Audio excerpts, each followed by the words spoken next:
Tumia Bima Pub kwa kupiga *150 *51 alama ya reli au kwa WhatsApp namba 0764166066 na ujipatie bima ya dereva kipato. Bima Pub, urahisi wa maisha. Umetayarishaje sasa timu yako mpaka kufikia hivi sasa, na kesho unakutana na timu nyingine kutoka Tanzania, miongoni mwa timu bora kabisa, Young Africans. Umejiandaje kuelekea katika mchezo wa siku ya kesho? Karibu sana.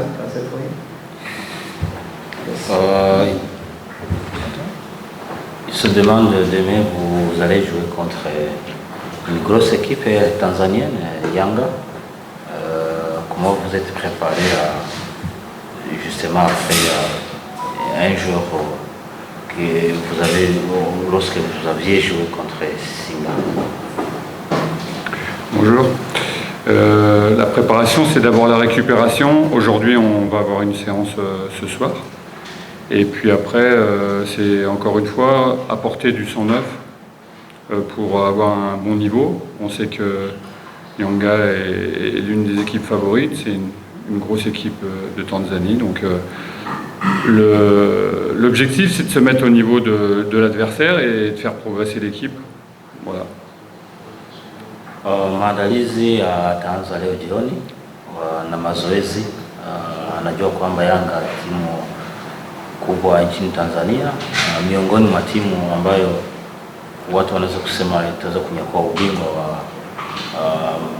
wa haya mashindano. Lakini alimuhimu anasema kwamba atajaribu na kuongezea wachezaji wengine ambao hawakuonekana kwenye mchezo uliopita ili nguvu ziongezeke kwenye kikosi chake. Haya, bila shaka pia watakaoingia kesho si walioingia juzi, kwa maana ya juzi na jana na mechi zilizopita pia wataongeza wachezaji, nguvu itaongezeka. Hakika utakuwa sio mchezo wa kawaida siku ya kesho. Nikaribishe maswali kutoka kwenu na habari, muweze kuuliza kwa kile ambacho amekisema mwalimu hapa kuelekea mchezo wa kesho. Jitambulishe. Mimi ni Kasongo Clever kutoka Radio Kigali, Rwanda. Mimi nauliza kocha kumemsaidia nini kucheza na timu tatu za Tanzania ambazo ni timu kubwa zenye ushindani, Singida, Simba, sasa kwenda kucheza na Yanga. Kocha inamsaidia nini kwenye maandalizi zaidi ya ligi ya Rwanda mzunguko wa pili? Il se demande, déjà vous allez jouer contre Yanga, la troisième équipe tanzanienne dans cette compétition. Il se demande en quoi ça vous a servi pour la suite de la compétition ainsi que votre retour en championnat, tant plus que vous avez encore 15 matchs et la Coupe de la Paix au Rwanda. Donc la situation aujourd'hui, c'est une phase de compétition dans un tournoi, mais aussi de préparation effectivement pour le reste du championnat. Il ne faut pas l'oublier. Ça nous apporte ce tournoi de l'intensité. Ça nous apporte aussi un football différent, avec des équipes qui sont mieux préparées que nous, donc physiquement qui sont très fortes. Donc à nous de travailler sur l'intelligence, la maîtrise. Donc c'est ce qu'on recherche. Et là on est obligé de réfléchir, et c'est bien, ça nous permet d'évoluer et de créer des automatismes. Donc c'est le côté positif de cette compétition. On a un football différent et surtout des équipes de très haut niveau. Anasema kwamba kuna faida nyingi sana kucheza mashindano haya. Sasa nakutana na timu kutoka Tanzania, timu Vigogwe, inayosaidiza kwa kuongezea ufundi, kuongezea kiwango cha kucheza kwenye APR. Sasa kutumia akili nyingi sana, kwa sababu timu ambazo ni wapinzani ni timu nzuri, ni timu kawaida huwa zinatoa test ya kutosha kwenye mashindano kama haya, vile vile na kwenye msimu huu kwa Rwanda kwa mechi za marudio. Kuandaa timu yake kwa sababu siku moja tu mechi nyingine anachezwa, lakini yuko tayari kucheza, nusu finali, maana kuiondoa Yanga yuko tayari. Au fait, jouer un match sur les 2 jours, déjà, il voit que c'est un peu difficile pour elle. Il se demande quel est le secret justement de récupération, de préparation contre un gros ensuite en demi-finale de cette compétition. Je le redis, au risque de froisser des personnes, mais jouer 2 jours après un match, c'est interdit par la FIFA.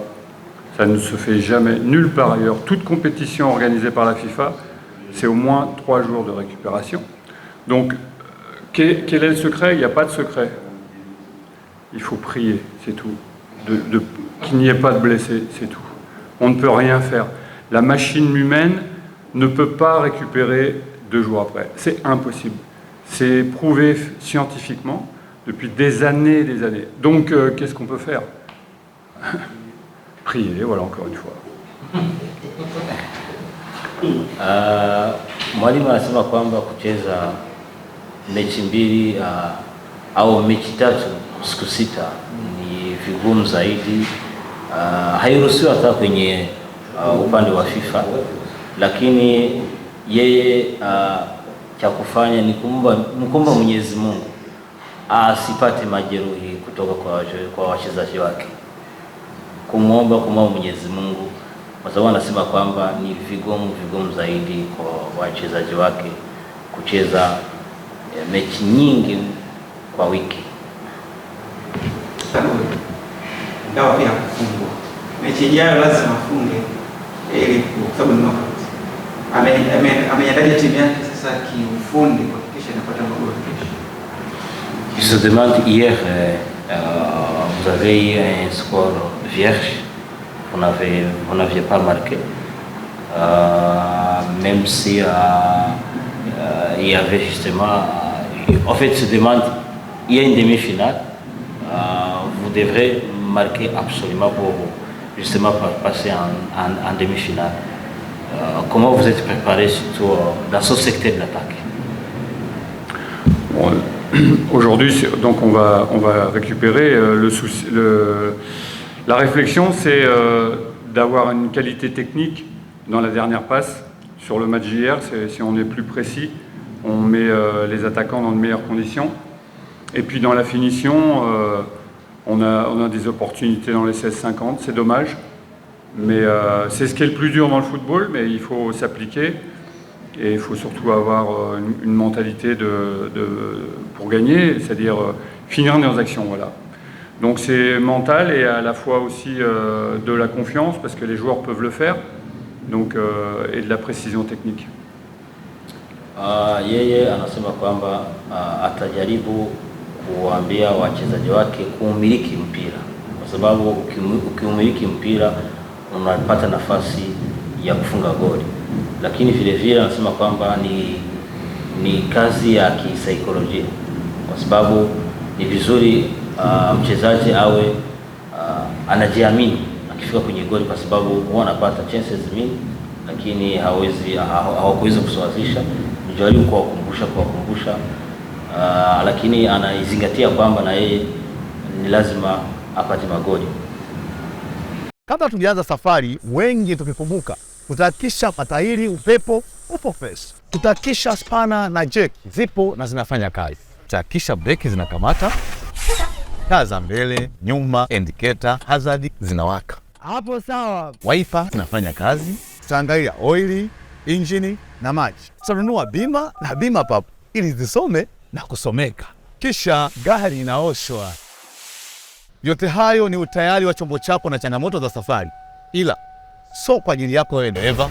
Dereva, umechukua hatua gani kulinda uhakika wa kuendelea kujipatia hela? Si unajua ya barabarani hatabiriki. Tumia bima pap kwa kupiga *150 *51 alama ya reli au kwa WhatsApp namba 0764166066 na ujipatie bima ya dereva kipato. Umahiri wa dereva hauishii tu kwenye kumudu usukani, bali pia umakini wa kulinda kipato chake wakati wa majanga ya kifedha. Bima Pub, urahisi wa maisha.